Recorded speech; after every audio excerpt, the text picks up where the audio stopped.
అన్నాడు.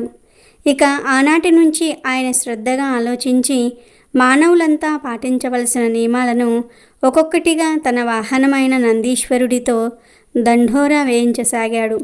ఒకరోజు నందీశ్వరుణ్ణి పిలిచిన శివుడు, బసవన్న, భూలోకంలో ప్రజలంతా ఎంత కంపు కొడుతున్నారో చూశావు కదా, అందుకని నువ్వు ఈరోజే భూలోకానికి వెళ్ళి మానవులంతా 3 పూటలా స్నానం చెయ్యాలి, 1 పూట తిండి తినాలి అని దండోరా వేసిరా. త్వరగా ఈ సంగతి అందరికీ చెప్పిరా పో, వెంటనే వెళ్ళు అని ఆజ్ఞాపించాడు. అప్పుడు నందీశ్వరుడు అలాగే దేవా, వెంటనే వెళ్తాను అని అన్నాడు.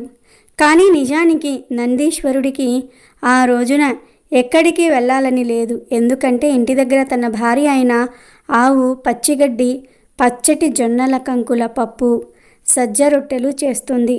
దాంతో నందీశ్వరుడి మనసంతా తిండిపైనే ఉంది. శివుడు అంత చెప్పినా ఒక్క క్షణం పాటు నందీశ్వరుడు ఇవాళ వెళ్ళలేనులే, రేపు వెళ్తాను అనుకున్నాడు.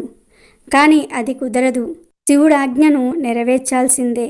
సరే, ఏం చేస్తాం, త్వరగా వెళ్ళి భూలోకంలో ఈ చిన్న దండోరా వేసి వచ్చేస్తే సరి, హాయిగా మంచి భోజనం చేయవచ్చు అనుకుని వడివడిగా భూలోకం చేరాడు నందీశ్వరుడు.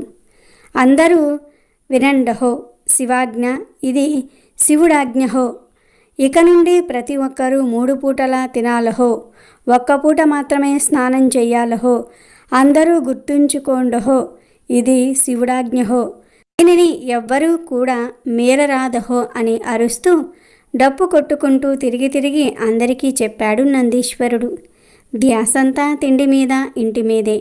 భార్య చేసిన వంట మీద ఉన్న నందీశ్వరుడికి తను చేసిన తప్పు కైలాసం చేరేదాకా